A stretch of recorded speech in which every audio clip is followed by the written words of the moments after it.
suis toujours restée un peu engagée, mais en politique, je dirais que c'est venu plus tard, pour une raison extrêmement simple. La politique en campagne, à l'époque, était très dure. On ne se rappelle pas de ça, et les jeunes, ça leur dira rien, mais il y avait des campagnes dures. Ça créait des tensions entre les voisins, des fois dans la famille même. Et enfants, j'aimais pas ça, j'aimais pas le climat que ça créait. Mais en même temps, j'avais de la curiosité. Et je me rappelle très jeune, je sais pas, 10 ans, 11 ans. Je les écoutais parler de politique et j'avais le goût d'apprendre pour pouvoir en parler ou comprendre ce que les adultes disaient. Le nom des partis, la liste des candidats, qui était là, qui avait été élu. Mais là, vous savez qu'à 10 ans ou 11 ans, vous avez oublié ça. Mais là, à l'élection suivante, là, je me disais, j'ai tout oublié entre 10 ou 11 ans et 14 ans. Mais à partir de 14 ans, je pense avoir été en mesure de me rappeler passablement les élections, les noms des candidats. Donc, je m'intéressais à la politique, mais pas pour en faire. Je dirais de façon active, l'engagement le plus important que j'ai pris, c'est à l'occasion du référendum de 80.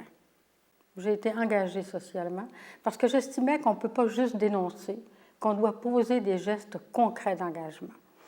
Alors j'ai suivi, et mon mari également, les enfants, au primaire, au secondaire, même au collège.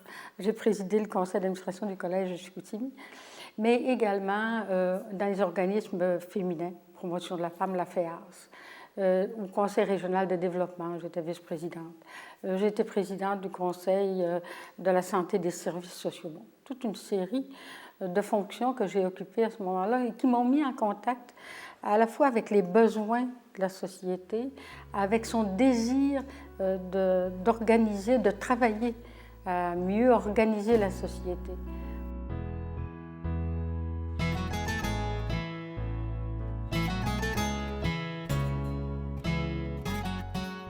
Je dirais que le cheminement quasi normal, naturel, c'était la politique. J'ai défendu des dossiers au nom de ces organismes-là, auprès des maires, auprès des conseils municipaux, à Ottawa, à Québec, dans diverses situations, ce qui fait que faire le passage en politique, même si je n'y avais pas pensé, je ne peux pas dire que j'étais attirée par la politique. Je voulais changer des choses, mais je ne peux pas dire que la politique m'attirait. D'ailleurs, j'ai été invitée à faire le passage en 1981. C'était le directeur de cabinet de M. Lévesque qui m'offrait un comté ici, à Québec. Et j'ai décliné. J'ai décliné pour 2-3 raisons. La ligne de parti, je suis plutôt réticente, pour ne pas dire davantage. Et je leur avais dit à ce moment-là, si jamais je fais de la politique, je le ferai dans le comté de Chicoutimi. Il n'est pas vacant, il n'est pas prêt de l'être, parce que je ne pourrais pas parler au nom des gens, au nom d'une situation que je ne connais pas bien, que je ne maîtrise pas bien. Et celle que je connais le mieux, c'est le comté de Chicoutimi. Alors, j'avais décliné. Donc, la politique m'intéressait. La politique ne m'attirait pas. À cause de la ligne de parti, les exigences. Mais finalement, on constate par après que c'est quasiment naturel de finir en politique quand vous voulez faire avancer les choses, quand vous voulez aller là où s'exerce le pouvoir.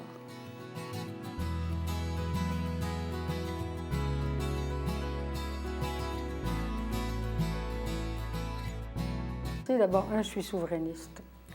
Et j'avais l'impression que j'avais comme le devoir de faire un bout de chemin avec tous ceux qui me l'avaient tracé avant. Ensuite, on avait de nombreux dossiers que j'avais défendus à l'époque touchant le développement régional, que ce soit l'université, la bibliothèque de la ville, que ce soit des programmes d'enseignement dans les collèges, dans les écoles, à l'université, la transformation de nos matières premières et plus particulièrement de l'aluminium. Alors, les dossiers ne manquent pas lorsque, comme j'avais fait avec des amis, avec des partenaires, on avait travaillé beaucoup sur toutes les questions de développement économique de la région. Alors, ces dossiers-là m'apparaissaient, j'étais prête à les défendre et à les porter jusqu'au lieu de décision qui s'appelle l'Assemblée nationale. Remplacer M. Bédard dans le comté, c'était quand même chausser des grandes pointures. Parce que M. Bédard avait... c'est vraiment... Il a été élu en 1973, il était le seul député, c'était 1973, le seul député dans la région. 73 ou 70, là, j'essaie de... De toute façon, il a été élu le premier, il était seul à ce moment-là, et il a tellement bien fait la formation que depuis, après, le Parti québécois a presque gardé tous les comtés dans la région, sauf des courtes périodes. Je pense à Robertval avec M. Blackburn Gaston, actuellement c'est son fils. Bon, quelques passages comme ça, mais de façon générale, il avait fait un excellent travail, très respecté dans le milieu. Donc, ce n'était pas chose facile, évidemment. À la Convention, j'avais un adversaire à la Convention. Et c'est intéressant de raconter ça parce que les campagnes les plus difficiles que j'ai vécues, c'est cette campagne-là. Parce qu'on est en famille, on est entre nous. Ce sont les membres du parti. Et il faut le faire en vendant sa capacité à mieux remplir ce mandat que votre ami, qui est votre adversaire pour un moment. Et j'ai trouvé ça plus difficile que les campagnes électorales. Campagne électorale, vous avez votre programme, vous savez où vous voulez aller, vous pouvez critiquer le programme de l'autre sans critiquer la personne. Alors, j'ai trouvé ça plus difficile.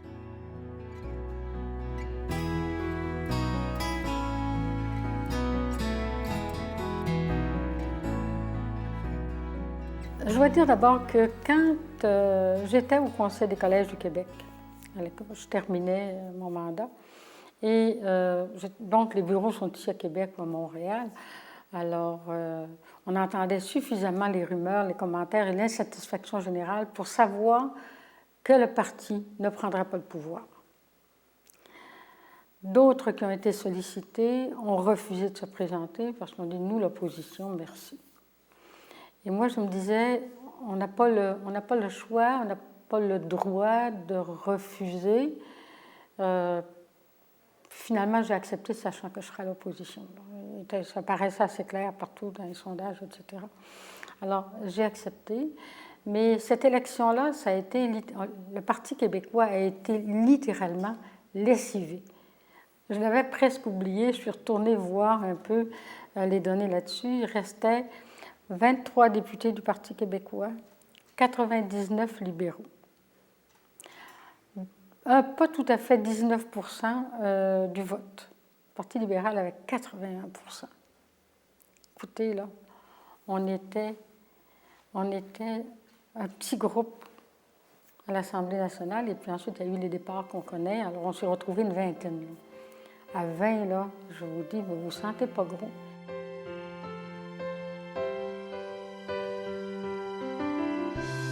Ce qui est difficile pour un ministre qui tout à coup se retrouve sur les banquettes de l'opposition, on ne peut pas lui demander le lendemain, 2 mois plus tard, d'oublier qu'il a été ministre et qu'il a eu le pouvoir de changer les choses et que là, il est en attente de reprendre le pouvoir. Je n'ai pas vraiment connu ça. J'ai connu ça, mais on était toujours au pouvoir, là. Mais c'est une situation qui est pas facile pour ces personnes, mais qui est difficile pour les nouveaux arrivés. Les nouveaux arrivés, vous n'êtes pas responsable des décisions qui ont été prises avant que vous étiez là, avant que vous soyez là. Alors, toutes les erreurs, moi je pense à la négociation là, qui avait fait tant de mal en 1984. J'étais dans d'autres fonctions. Et alors, en arrivant là, je ne me sentais pas responsable des gestes qui avaient été posés. Le parti, au pouvoir, les avait posés. Mais j'avais le goût qu'on tourne la page, alors qu'ils étaient encore en train de réfléchir à comment on aurait pu faire autrement.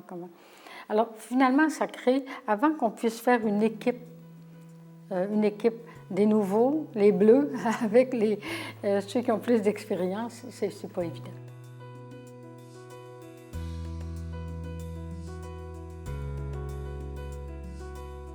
À l'époque, quand je suis arrivée, j'allais dire, c'était pas organisé. J'allais dire totalement désorganisé, j'exagérerais, là. Mais quand même, ça fait 21 ans, là. Et je vois le fonctionnement aujourd'hui de l'Assemblée nationale. J'ai beaucoup de respect et je me dis que les jeunes députés l'ignorent, mais les conditions qui étaient les nôtres lorsqu'on arrivait à l'Assemblée nationale, sans rapport avec ce qu'ils connaissent actuellement. Juste pour organiser votre bureau, on ne vous donnait pas les informations, on vous disait vous avez un budget, mais le budget que vous aviez, qu'on vous donnait, n'était pas suffisant pour acheter votre mobilier. Et il vidait le bureau, là. Quand j'ai pris mon bureau à Chicoutimi, et c'était le même bureau que M. Bédard, il restait, je le dis, un trombone sur la table et un crayon. Il n'y avait rien dans les classeurs, il n'y avait rien.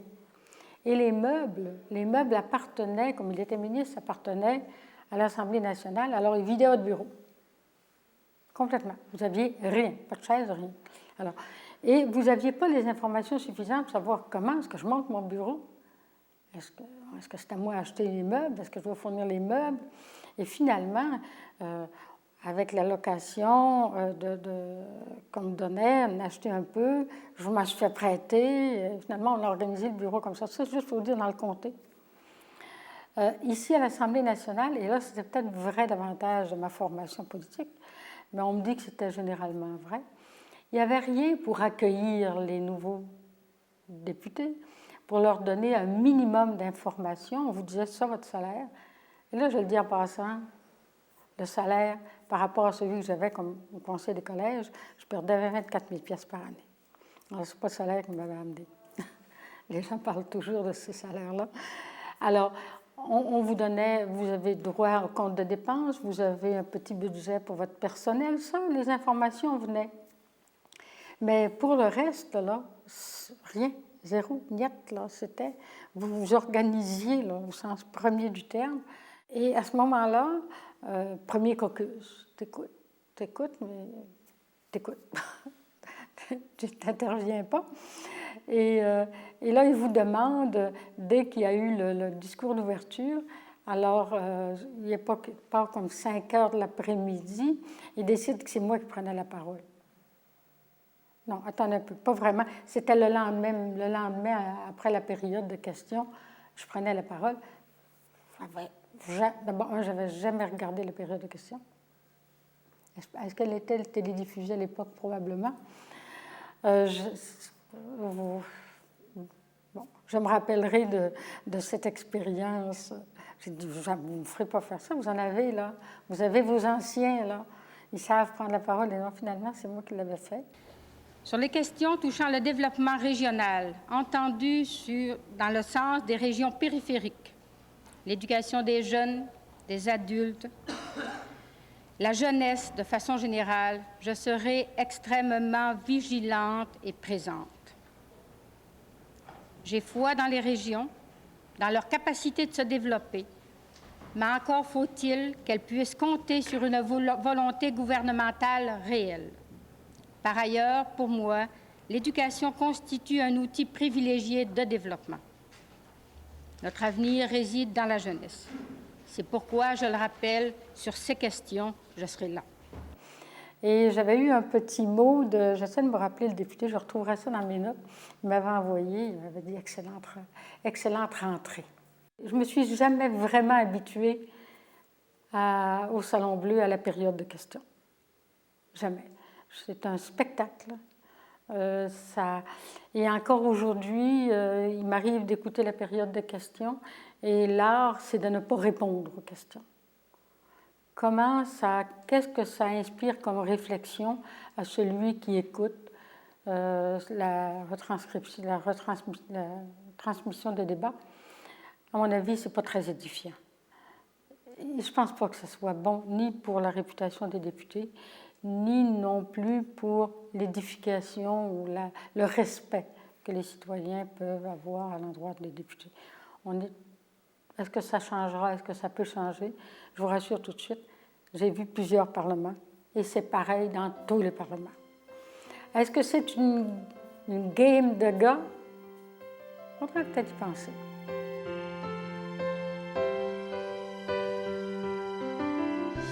n'y avait pas beaucoup de femmes députées à l'époque. J'essaie, là, vous m'obligez à essayer d'y réfléchir, mais je pense qu'il y avait Mme Ariel qui était là aussi en 85.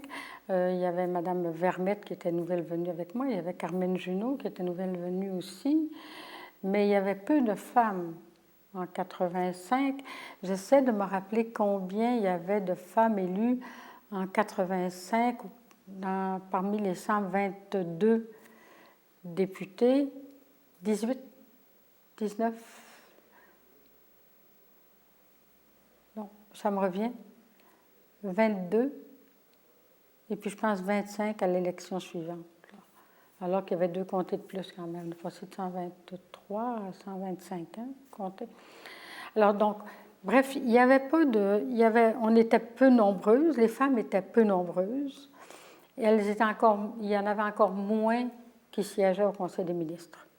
Ça représentait 18%, je pense, des élus. Et au Conseil des ministres, il devait y avoir 14%. Donc, ce n'est pas à ce niveau que ça se jouait. Effectivement, il y a un peu plus de femmes. Pourquoi les femmes ont-elles autant de réticence? Je dirais plusieurs raisons. D'abord, les femmes, voyez-vous, ont encore ce manque de confiance. Ça, c'est une première chose, manque de confiance. Le deuxième, c'est que ça empiète beaucoup sur la famille. Et le troisième, le discrédit qu'on jette actuellement sur les députés va décourager non seulement les femmes, mais je dirais les personnes de valeur. Pourquoi aller se mettre au service de la collectivité alors qu'on est l'objet de tant de mépris? Et le premier geste de solidarité que j'ai vécu, c'est quand Mme Gagnon-Tremblay, qui était ministre de la Condition féminine, avait fait déposer son projet de loi sur le patrimoine familial. C'était Mme Ariel qui était à l'opposition. Là, les femmes, j'ai dit, il faut que ça passe. Alors là, c'était le premier geste de solidarité. Et ça ne s'est pas fait sans tension dans notre caucus. La même chose chez les libéraux. C'est pourquoi Mme Gagnon-Tremblay avait dit, écoutez, il faut que vous vous associez avec nous, sinon on ne réussira pas à le passer. Et on l'avait passé. Ça a été la même chose à l'occasion de la loi que j'ai pilotée sur la perception automatique des pensions alimentaires.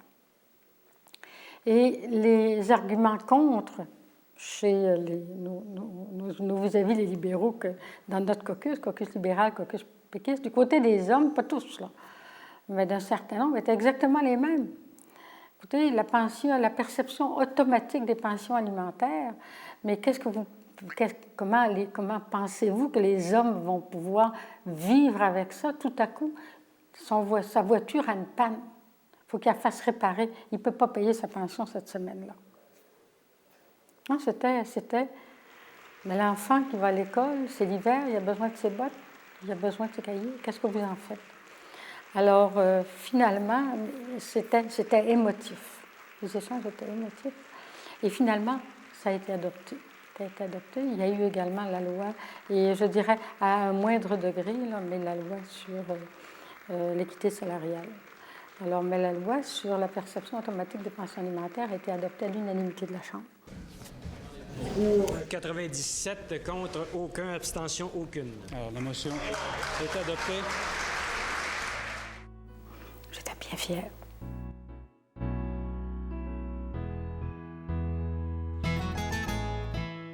Un travail de député, c'est extrêmement exigeant. Les gens peuvent difficilement mesurer le nombre d'heures qu'on consacre.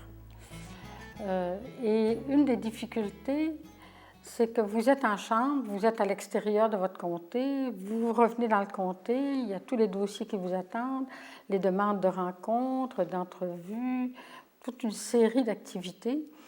Et la difficulté, c'est de garder une petite période pour sa famille et pour soi-même. Je me rappelle, celui qui réussissait à le faire de façon systématique, c'était le docteur Lorrain. Le docteur Lorrain, lui, à son bureau, c'était le dimanche, rien. Tonnerre, éclair, cataclysme, oubliez-moi, je consacre ça à la famille. Alors, je gardais une journée semaine. Et quand je trouvais que ça ça faisait sens. Et quand j'ai voulu le faire, je me suis dit, laissez-moi au moins une journée par mois. Et là, on planifiait une journée par mois. Et c'était pas toujours que je l'avais. C'est extrêmement exigeant. C'est exigeant, les gens vous diront, c'est parce que vous vous en mettez trop sur le dos. C'est pas vraiment comme ça que ça se passe. Vous savez, quand vous êtes invité, est-ce que je sais, à un congrès, à une soirée bénéfice, à un hommage rendu à un citoyen, qui pourrait sembler à quelqu'un d'autre peu important, moi je trouvais ça extrêmement important d'y être. Alors oui, c'est exigeant, mais il y a des plaisirs. C'est curieux, ce que je garde de cette période-là, c'est souvent des choses plus importantes. Tu as réussi à faire réaménager, au prix de nombreux efforts, de multiples rencontres, le CLSC. Tu as réussi à enfin à commencer à voir la construction de la bibliothèque de la ville de Chicoutimi, le pavillon des humanités. Mais les choses qui me restent finalement, qui m'ont fait beaucoup plaisir, mais en même temps qui m'attristaient, c'est des petits problèmes que vous réglez pour les citoyens. Le prêt-bourse, écoutez, c'est multiple ce qu'on peut, les problèmes qui nous sont présentés. Et là, vous réussissez, puis ça passe, et le citoyen est content. Des fois, il vous dit merci, des fois, il n'y a pas le temps, il passe à autre chose. Mais on est content de ça, c'est des petites satisfactions. C'est une fonction de service. Je ne l'ai jamais conçue autrement. Et c'est une fonction de responsabilité. C'est un honneur, c'est un prestige, représenter les citoyens. Là. On oublie ça, mais vous savez, il faut se mettre dans les chaussures de l'élu, dans les bottes de l'élu, pour réaliser que là, vous êtes élu, ça veut dire que vous avez 50, 55 ou je sais combien de pourcentage de citoyens qui vont dire « je vous fais confiance ». C'est une responsabilité. C'est une grande responsabilité. Et c'est toujours comme ça que je l'ai portée.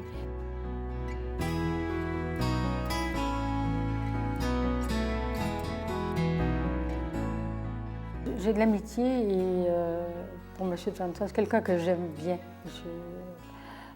Pierre-Marc, j'ai eu de bons rapports avec lui et j'ai eu du plaisir à travailler avec lui. Sauf sur son orientation, l'affirmation nationale. Mais il faut le comprendre et il faut le replacer dans son contexte. Écoutez, on avait recueilli 18% du vote. Et l'impression générale, c'est que parler de souveraineté, là, il fallait oublier ça, si on voulait faire des gains à l'occasion du prochain scrutin général. Et je pense que M. Johnson cherchait vraiment la voie. Moi, j'ai essayé de l'en dissuader. On a eu de longs échanges là-dessus. Et ma conviction, c'est qu'on faisait fausse route. Ce que je disais à Pierre-Marc à l'époque, c'est tu ne peux pas demander aux gens de t'accompagner, de te suivre, si tu ne leur indiques pas le faire. L'affirmation nationale, ça ne portait rien, à mon sens, à moi. Il disait, oui, mais c'est en attendant. Peu importe, si tu es dans le brouillard, là, les gens ne voudront pas. Alors, j'ai tenté de le dissuader et finalement, il a continué dans cette direction. Je n'étais pas dans ceux ou celles qui lui ont montré la sortie, cependant. Je pense qu'il faut être clair là-dessus.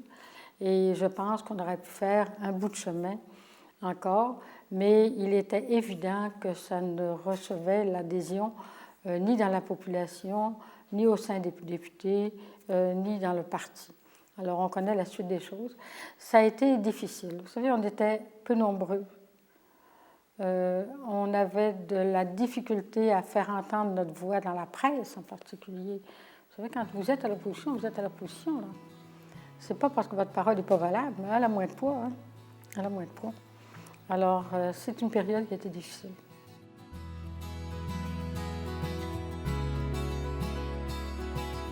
Vous savez, le soir de l'élection, ça c'est vrai toutes les élections, vous êtes très accompagnés pendant les 6 semaines, 5 semaines que dure la campagne.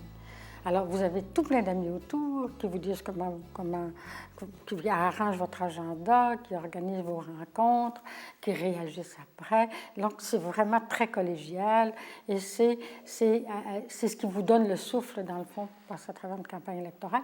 Et le lendemain, fini. Le soir des élections, ils sont là, mais le lendemain, chacun retourne à ses affaires. Alors là, vous vous retrouvez en 89, le lendemain, tout le monde est retourné à ses affaires. Là, vous avez votre bureau, c'est un peu moins déroutant. Vous connaissez la routine de l'Assemblée nationale. Mais là, bon, il faut retrouver ce souffle d'après une campagne électorale. Ça, on ne réalise pas vraiment ça quand on voit nos députés là, qui sont élus le lendemain. Ce n'est pas toujours l'euphorie, surtout quand vous êtes à l'opposition.